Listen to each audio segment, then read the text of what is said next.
Welcome to Grace Fellowship Baptist Church Wednesday evening Bible study for Wednesday, April 3rd, 2024. We are in the book of 1 Kings, chapter 17. Let's start in verse 1. Now Elijah the Tishbite from Tishbe in Gilead said to Ahab, "As the Lord, the God of Israel, lives, whom I serve, there will be neither dew nor rain in the next few years except at my word." Then the word of the Lord came to Elijah, "Leave here, turn eastward and hide in the Kerith ravine east of the Jordan. You will drink from the brook, and I have ordered the ravens to feed you there." So he did what the Lord had told him. He went to the Kerith ravine east of the Jordan and stayed there. The ravens brought him bread and meat in the morning and bread and meat in the evening, and he drank from the brook. Now, last week we dealt with Ahab, the most evil king in Israel, and introduced him. Ahab is the shell around the Elijah story. Elijah was the prophet of God to confront the most evil king in Israel. And he becomes the most powerful prophet as far as activity in the entire history of Israel. Other prophets prophesied and foretold and wrote sermons and proclaimed better sermons. Elijah lived them out. He lived a living sermon. His life testified to God. We have no records of sermons he gave, no records of prophecies he foretold. He's a man of action. And some of his actions don't look all that powerful till you start looking at the details, and then you go, huh? What? Wait, he did what? And he confronts Ahab, who has introduced foreign gods into Israel, not just invented the ones that Jeroboam son of Nebat invented, not continuing in their practice, not trying to worship God without worshiping where God said to worship down its temple. He just flatly brought in new gods and new worship practices and very pagan practices, very evil practices. And Elijah is the man to confront him.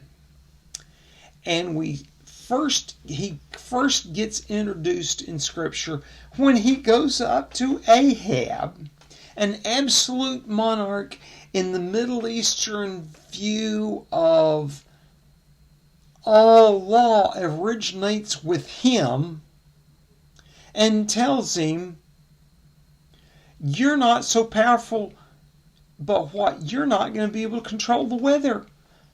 It's going to be controlled by what I say." Now, Elijah, when he says that, just looks like, maybe an itinerant preacher at most. What an absurd, far-fetched type claim that Elijah is going to control the weather as the servant of Yahweh. And it's going to happen when he says it happens, and only when he says it happens. And there's never going to be any dew or rain for years. Israel was known as having regular rains at regular times in the spring and the fall at the right time for crops. And the rains came at the right time for the seed to sprout You could plow and plant the field, and then the rains would come and they'd sprout and they'd grow. And when they needed to mature, the rains would quit and they would mature, and they would get dry, and you could go harvest them and store them. And then when it was time for, the fall rains to start the winter, then it rained again. And it made a very, very profitable agricultural society. And here Elijah says, it will not even dew except at my command. You'll have no rain for years on end. Well, that's going to destroy the ecology. It's going to destroy the economy. The economy is based on agriculture, on the fact that they can grow crops better than almost any society in the world at the time. God's punishing the people for worshiping other gods. And he's punishing them through famine caused by drought. And God tells him, hey, go cross the Jordan and cross into enemy territory and go live in what was considered the unlivable desert. Now, there was a stream there, and it was visible from the other side of the Jordan, but it was never a big stream. It was not a reliable water source. It didn't produce enough water to be able to grow crops in that valley. The valley was too steep to be able to plow. It didn't have enough water in it for there to be enough vegetation to go run cattle or sheep or goats in it to forage. It tended to flash flood and then be dry. And God tells Elijah, go there and drink from the brook. Now, the brook is not reliable. It's a seasonal stream. Normally about, 3 days a year it's in flood stage as you get flash floods, and you can't live there because it's running through tens of feet deep. And for maybe, a few weeks after each flash flood, you might have a little bit of residual water still running out. And then it dries up, and, 10 or 11 months a year, it's just a dry stream bed. And God tells Elijah, go out there and you'll be able to drink from the stream. It's going to be a drought for years, and you'll be able to drink from the stream. And I'm going to feed you food. I'm going to send ravens to give you bread and meat. Now, the thing about ravens is they are scavenger birds. They eat carrion. They are one of the birds of the field that eat the dead bodies that are out in the field. If an animal dies, a horse or a cow, they're part of what cleans it up. They don't eat fresh stuff. They don't eat bread unless it's gone bad. They don't eat fresh meat. They eat spoiled, decaying flesh. So what they get should not be clean. Now, the ravens do like shiny things, and they will, pick up things that are brightly colored and shiny and things like that, and play with them and take them back to their nest and pass them around to each other. And male ravens will go look for pretty stones and pretty sticks and pretty leaves and give them to their woman to entice them. So, it's not that surprising that a raven might, scoop down and get a piece of bread and go take it off, because it might look interesting. It might be pretty to their sight.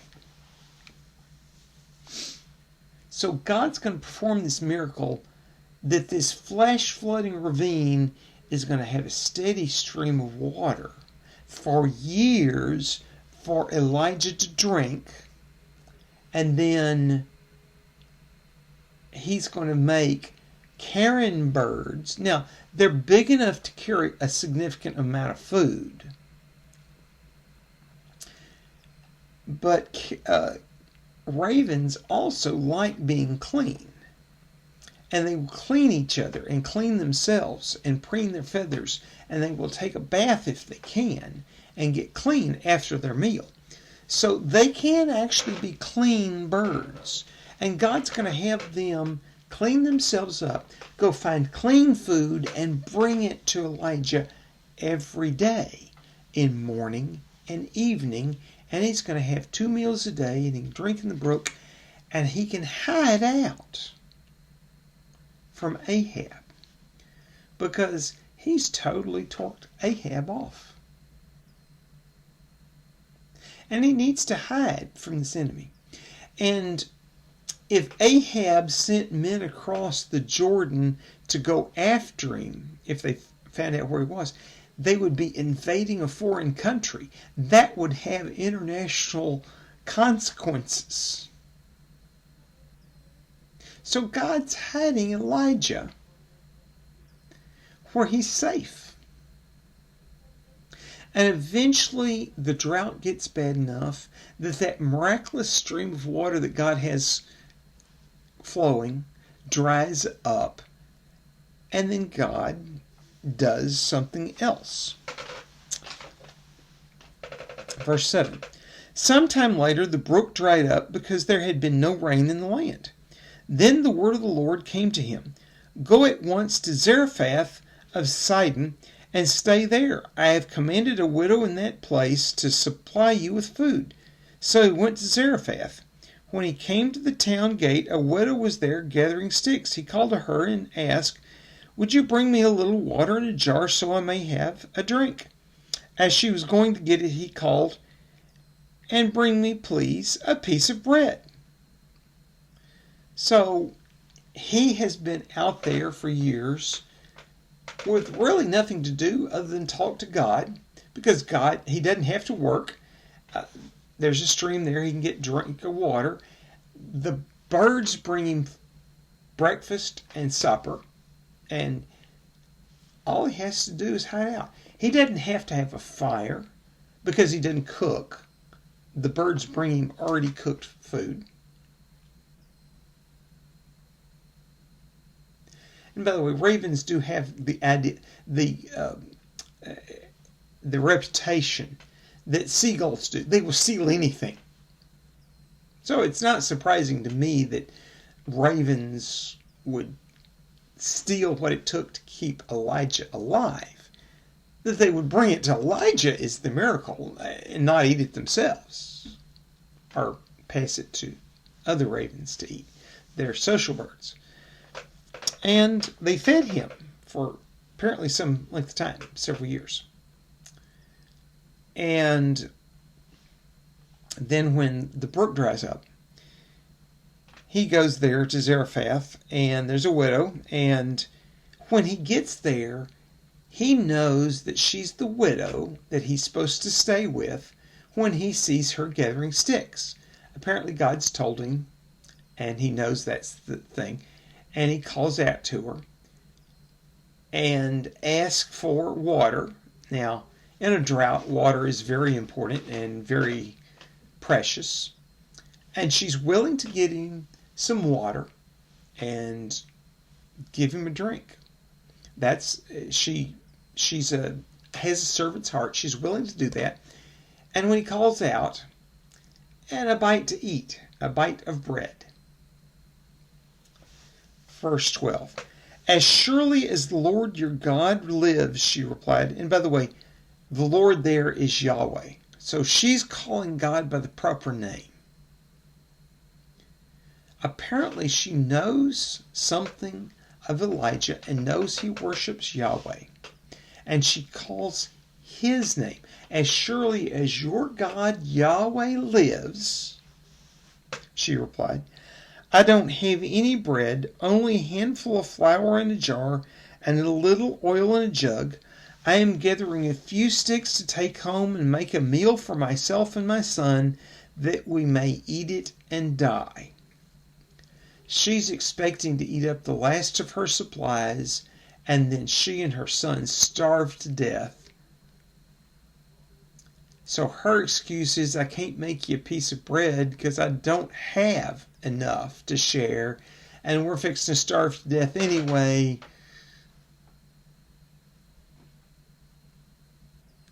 Verse 13. Elijah said to her, don't be afraid. Go home and do as you've said. But first make a small cake of bread for me from what you have, and bring it to me, and then make something for yourself and your son. For this is what the Lord, the God of Israel, says, the jar of flour will not be used up, and the jug of oil will not run dry until the day the Lord gives rain on the land.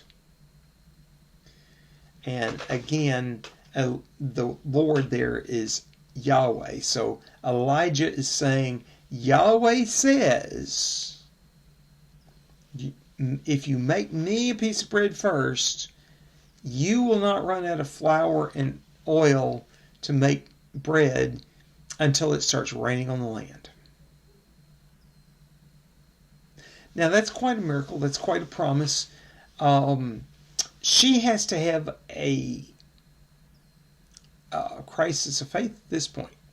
Does she believe this stranger that walks into town that she thinks is the prophet, and is what he says true, or can she just blow him off and have her own self-interest? Well, we know the story. Verse 15. She went away and did as Elijah had told her. So there was food every day for Elijah and for the woman and her family. For the jar of flour was not used up, and the jug of oil did not run dry, in keeping with the word of the Lord spoken by Elijah. So she put her faith in Elijah's word, and she made him a loaf, and then he came to live with her, and we learned that she had a household, she had a family. It wasn't just her and her son. Yes, she was a widow, and she had one son, but she lived in a household. The whole household was fed. You know, we normally picture this as like, this is two people, now this is three with Elijah. And, you know, there's a little bit of flour and a little bit of oil, and every day she grabs flour out and she makes basically pancakes, tortillas. And, you know, they eat tortillas and drink water, and that's it. And it's just three of them. No, there's a household of people there. And they would have all starved to death if she didn't have the faith. Thing is, we're going to find out she doesn't have that much faith. It's just a little bit of faith. But what Elijah said that Yahweh would do, he does. And so everybody gets to eat, Elijah and the woman and her son and the household, because she obeyed then. Of course, once she sees the miracle, she's easily keeping on. If I got to feed this man to keep eating, it's pretty easy to make him a loaf first.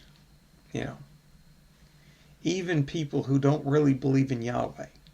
And let's face it, this is Sidon, where Ahab got his wife, Jezebel, as we know her in English, or Isabel is actually what her name is, from. and imported Baal worship, and Asherah into Israel from. This is where all the evil comes from.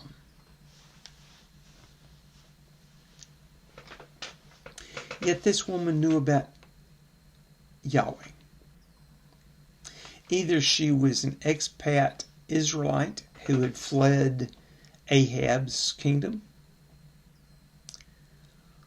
or there had been a cultural exchange. There were some Sidonians that worshipped, Sidonians that worshipped Yahweh, and she did. She may have worshipped the Jeroboam son of Nebat version of Yahweh. She may have worshipped the Judah son of the southern kingdom version. We don't know. We don't know anything about her or what she really worshipped or what she really believed, other than where she was, Zarephath, this small village, really. It's not a walled city. It's a nowhere place, really. Verse 17. Sometime later, the son of the woman who owned the house became ill. He grew worse and worse and finally stopped breathing. She said to Elijah, "What do you have against me, man of God? Did you come to remind me of my sin and kill my son?" Now, this is a woman in grief. Her son has died. She's a widow. So her son was to be her future support. She was raising him so she would have somebody. And this was her social support. And in her grief, she lashes out at the prophet. Did the prophet kill her? No, the prophet didn't kill him. Elijah didn't pray that he would be sick and die. She understood that she was a sinner and that this was a likely, result of her sin. We have no idea what sin she was saying, whether it was leaving Israel or whether she had married a Sidonian or what. We have no idea. She may have just felt guilty for having gone into this society and not stayed where Yahweh would be worshipped around her. So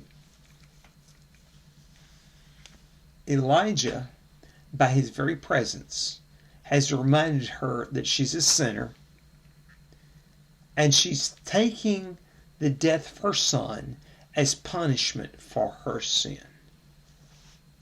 This is not actually what happened.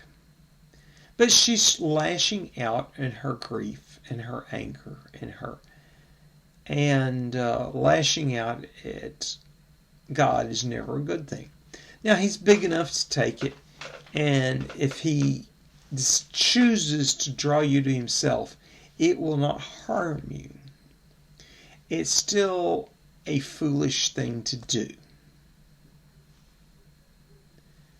Yes, God's big enough to withstand your emotion and still draw you to himself and still love you. And this story does show that. But you are also lashing out at the Almighty, the one who created heaven and the earth. And if he decides to not be merciful and gracious to you, can destroy you, not only kill your body, but kill your soul. So lashing out at God, particularly before Jesus Christ, is ultimately foolish. Because if you anger God, he strikes you down, you're gone eternally.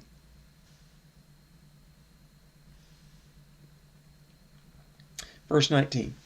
"Give me your son," Elijah replied. He took him from her arms, carried him to the upper room where he was staying, and laid him on the bed. Then he cried out to the Lord, "O Lord my God, have you brought tragedy also upon this widow I am staying with, to cause her son to die?" Then he stretched himself out on the boy 3 times and cried to the Lord, "O Lord my God, let this boy's life return to him." Then the Lord heard Elijah's cry, and the boy's life returned to him, and he lived. Elijah picked up the child and carried him down from the room into the house. He gave him to his mother and said, "Look, your son is alive." This is the first time we have recorded in Scripture anybody being raised from the dead. Up till this point in time, when somebody died, they were dead. In fact, honestly, this is the only prophet that raises people from the dead. And that's why in the New Testament times, they call the prophet that came before the Messiah Elijah. He was going to be a miracle worker that would do things like raise people from the dead. And they knew this. Why? I don't know. But they saw that Elijah was the type, the preview of the coming Messiah and his prophet that came before him, that he could raise from the dead. This is not the only person that he raised from the dead. We'll get to others as we go through the Elijah story.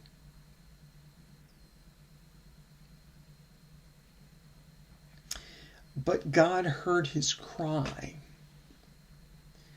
Elijah had enough God in him, and the Spirit of God in him. He did not react to this grief of this woman inappropriately. He just said, "Give me your son." He took him upstairs. He prayed over him. He laid on him. He did everything he knew to do. And then he depended upon God. And he entreated God to raise him back from death. And God did. And when he did, Elijah took the now living child down to his mother and presented the living child to the mother. By the way, the child now is healed of that disease that he had been getting sicker with for days that caused his death. So it's not just that Elijah brought him back from the dead. He healed him also. Verse 24. Then the woman said to Elijah, "Now I know that you are the man of God, and the word of the Lord from your mouth is the truth." How much like us is she? She wasn't really sure that feeding this guy the loaf first would be good, but she did it anyway, probably in a resignation of, what's one mouthful less of food? I'm going to starve to death anyway. He might as well have a bite and starve to death with me kind of attitude. Sure, I'll make it for him. And she made it, and then she made for her and her son. And wait, the jar has just as much flour as it did this morning. And he ate, and I ate, my son ate, and the jug still has as much oil as it. Well, okay, let's invite this man in. I'll keep feeding him. And every day she made breakfast, lunch, and supper. And every day there's just as much flour and just as much oil. And you'd think after years of seeing this miracle every day, she'd know Elijah is the prophet of God and that he's telling the truth. And yet she still doesn't really totally believe, and she lashes out at him when her son dies of natural causes. God didn't kill the boy. He allowed him to die because he needed this miracle to show that Elijah was his, and show the widow that Elijah was his, and that he told the truth, and that he was a powerful prophet, and that she was doing God's work by providing for him. And after seeing her son raised from the dead, then she states, I know God speaks through you. Thing is, I don't really think that was what caused her to believe. Yeah, in that moment, she would say that because she's just seen this miracle.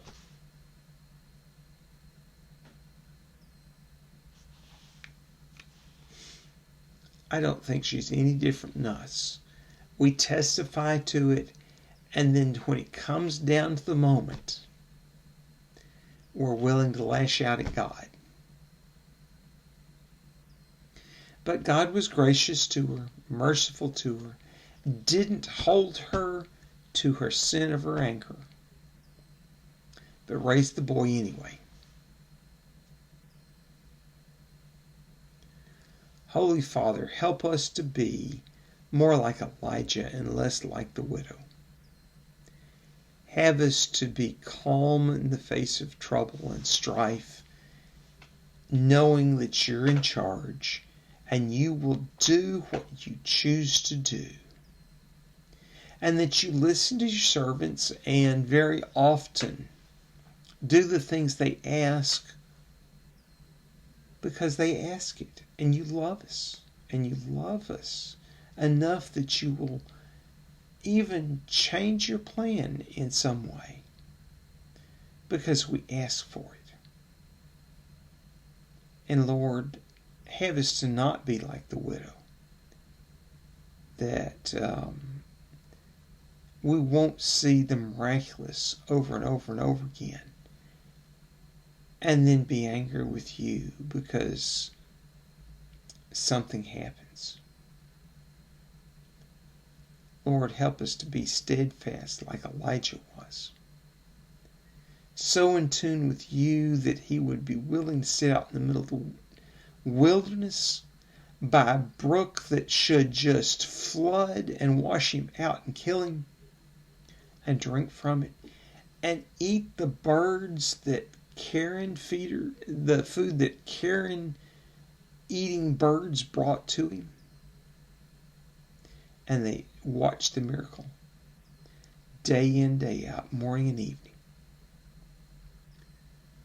And be so in tune that when you say to move, like you told Elijah, move from the brook to Zarephath, he did it. That we would be that same way. We would hear what you have to say and do it. In your almighty name, amen. I am Frank Reich, your host, associate pastor of family and ministry at Grace Fellowship Baptist Church, and this has been the Wednesday evening Bible study for Wednesday, April 3rd, 2024. This was recorded Monday, March 25th, 2024. And I hope you're planning on coming to the Good Friday service. I hope you are planning on coming to the Easter service. I hope to see you both of those places. I hope to see you at the Easter service. And if not, I will see you. I hope to see you Wednesday, but if nothing else, I'll see you Wednesday on YouTube here. I also hope you have a daily habit of reading the Bible, like Oscar has challenged us to do this year, to read through the Bible. If you do and you're on track, you should have read about a quarter of the Bible by now. And because we're about a quarter of the way through the year. April 1st is a quarter of the way through the year. And so I hope you're on track. If not, I hope you've at least developed a habit of daily reading so that you can now play catch up and get back. If you haven't even developed a daily habit of reading Scripture, I urge you to develop that habit. It is so beneficial to you. Have a blessed week.